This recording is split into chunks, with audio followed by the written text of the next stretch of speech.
and what he was working on, and but then when he was talking, I was like really looking at him, and like Stephanie, I was like, he's beautiful. Like, what am I looking at? Like, like, I'm so serious, like full beard, and his hair was like parted down the middle, and he had like two plaits, like coming down, and and I was just like, almond shaped eyes. I was like, man, this guy is really beautiful. And like, and at that point in my life, I think I had been like overly exoticized. And this was before like the terms that we use now really came into play, like microaggressions and things like that, right? So I Yeah. didn't have the terminology for like what I was experiencing during that time. Same, But I girl. got a lot of where you from, where you really from. Along, and our roommates were actually dating at the time.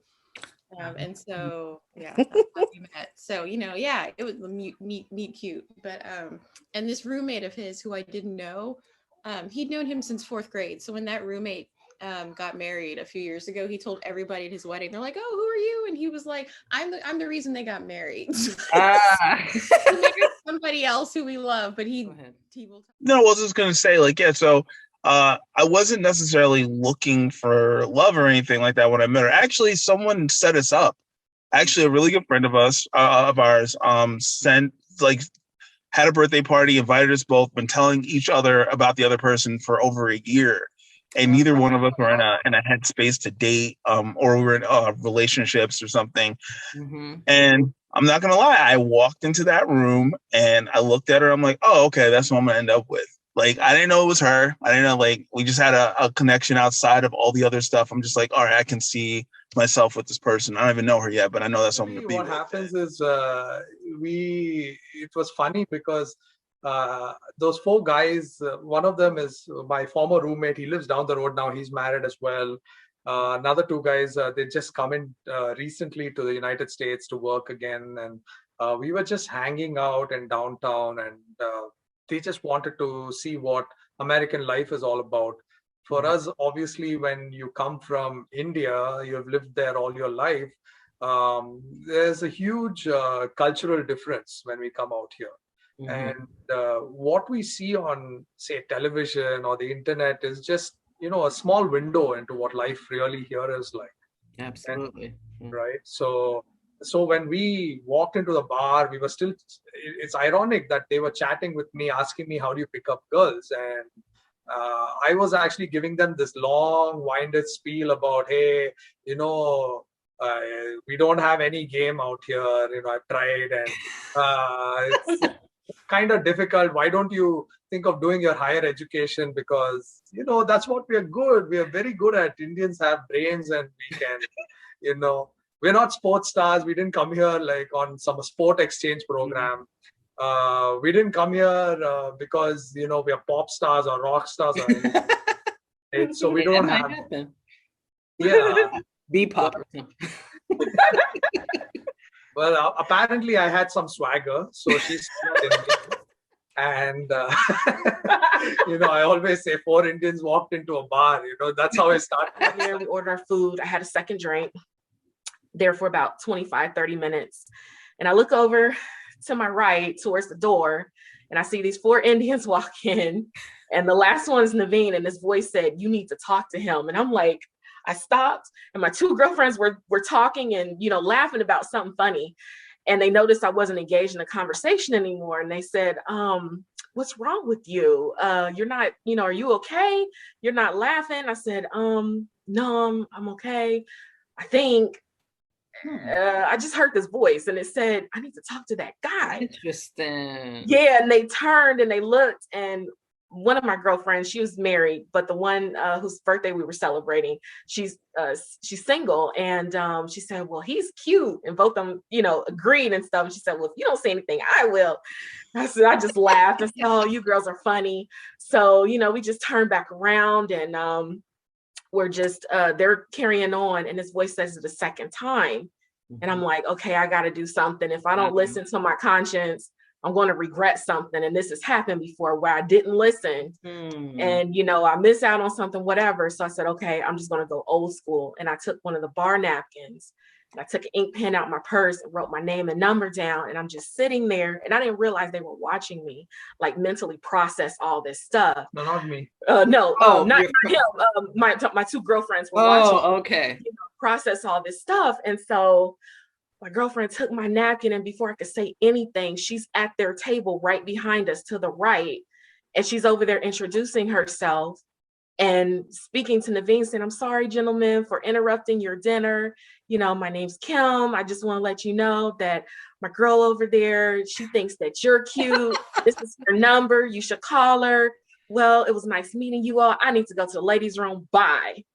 And it was, she jets off, and I'm sitting there like a deer in headlights, and like the Forrest Gump movie where Lieutenant Dan is on the shore in his wheelchair and Forrest sees him from the boat, and he's like, and then falls off. I do that silly little, hand wave like, hi. Crazy. So Naveen motions me to come over to the table. So I come over, introduce myself. I try and keep composure. I say, "Hi, gentlemen. My name is Helena. Nice to meet you all. That's my number. And if you ever need anyone to talk to, want to, hang out or whatever, just give me a call." And so I went back to the table. We finish up our food.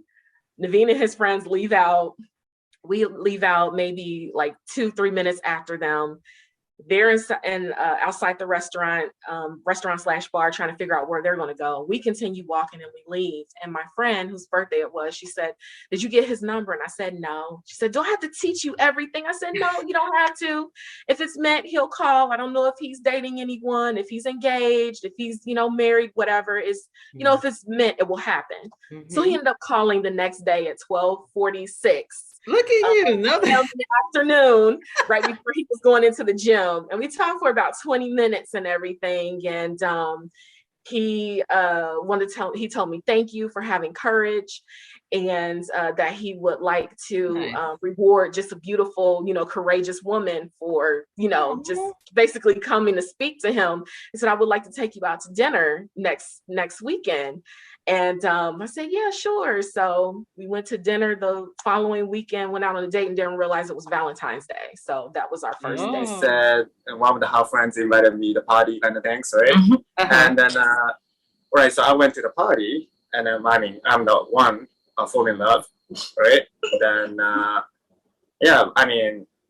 as I said, I never dated with anyone, but I always open, like, anyone, really. Like, it doesn't have to stick with Asian or Japanese or, or white or black. It's just whatever, right? It's just all depends on how people's personality or, like, I didn't see the personality in the beginning, because I didn't know, right? Just I only you saw her beauty. Yeah.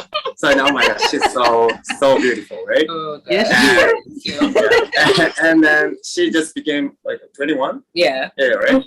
And okay, so sounds nice. By the time how old I am? He's like 24. 24.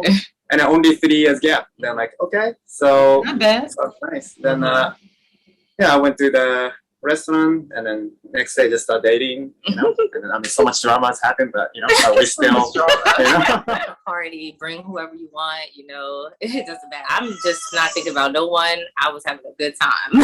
Mm-hmm. And then he asked for my number, so I gave it to him because I'm used to having a lot of guy friends, I didn't think anything of it. Okay. And then the next day, which was my actual birthday, he texted me, "Do you want to go get some sushi?" And so I told him, "Oh yeah, sure."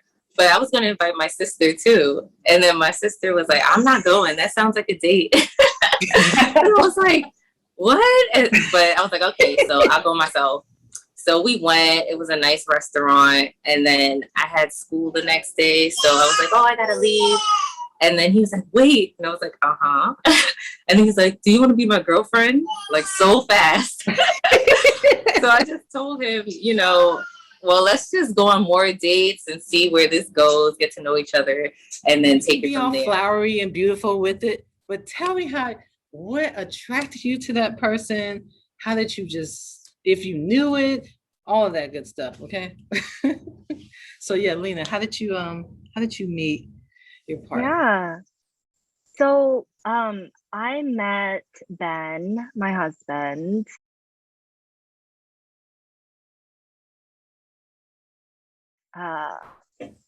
Like the first week of my first year at the University of Chicago.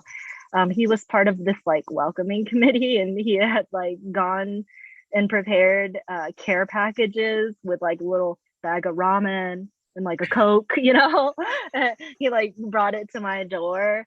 And at that time, it was like a week in, and like I said earlier, I was struggling with some serious homesickness and with a very severe case of imposter syndrome. I just thought, who's this cute guy? Like, like, oh, he's so cute.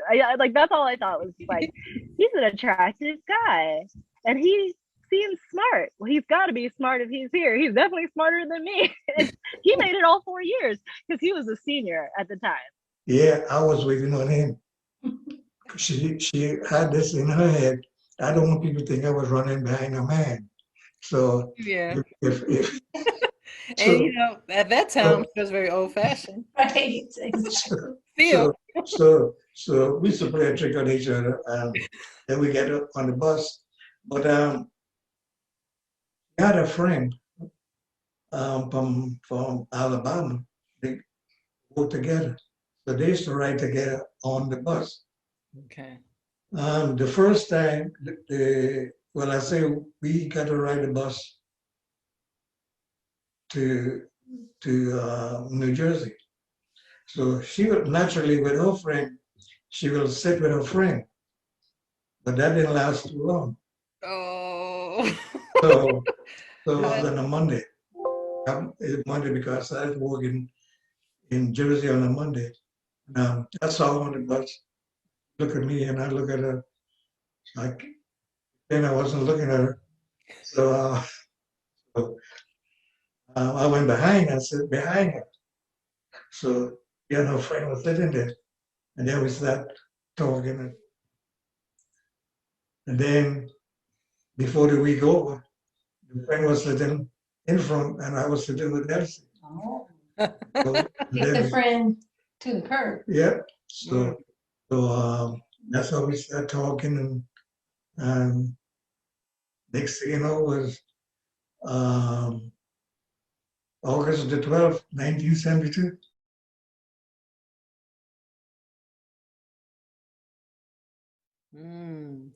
Okay.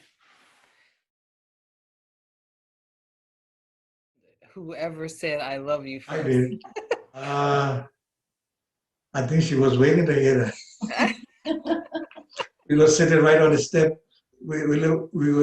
She was in an apartment, so you had to climb up the step to get up to her apartment. And we were sitting on the step and talked for a while and whatnot. And I think I did. I think that's what she was waiting for me to say that. Because like I said, she didn't want to be the one who think, well, she was aggressor. He was in love then, so he didn't care. Hey, yeah, she knew what she wanted. Yeah. We met online, as Teresa said, and it was interesting. We've met in person in August of 2001. I was living in Kansas at the time. I was finishing my undergrad. Teresa was here in San Diego. I actually flew out to Los Angeles to meet somebody else. So agreed to come up and visit. We were in friend zone back then, so it was all good. Eventually that friendship, if you want to call it that, fizzled out with the other gal. So I moved to LA, or east of LA in San Bernardino, to do my master's in January of 2003. And was our that friendship always planned before you met Teresa, or that just? It was planned. Yeah. Wow. The stars aligned. The stars aligned. It was. I finished undergrad in May of 2002. For the life of me, I couldn't find a job. I mean, it was bone dry. The That was market, right after the 9/11. yeah, Mhm. and It's hard. with looking very foreign, it was going to be a challenge. So I thought, let me just go ahead and just go to just further my education. So I moved back to California. I grew up in San Diego anyways. And, our friendship grew and developed over that time. And in May of 2003, we crossed over from the friend zone to the exclusive zone. And eventually got married August 12th, 2006. And here we are today. So then, I agreed to meet you at a bookstore. Remember Borders? Rest in peace, Borders Libation. Went up there, and I was like, that's the Indian dude. Like I saw your face just up, going up the stairs. Well. I had no idea you were surprised to see me. Like, oh, hey, yeah. And of all places to meet someone that is not Black, they having spoken word night. It was old Black men in the background playing chess. Yeah, I was uncomfortable. All right, too. So it was uncomfortable because I didn't know I was meeting somebody that wasn't Black. So I'm sitting there. Of course, I'm very nice. I'm not going to be like, bye. I was just like, okay, let's see why he is interested in me, because I was just shocked. But we try to sit down and have a conversation, but the spoken word was going on. And then I felt like everybody's eyeballs was on me, but I could have just been self-conscious. And we left and went to a restaurant where you proceeded to draw on some paper about what left wing and right wing is. Because you were trying to explain to me your politics, and I was like, huh, okay, what? And I still have all these pieces of paper because I'm very sentimental like that. I do. Wow. Yeah. Wow. Didn't know that.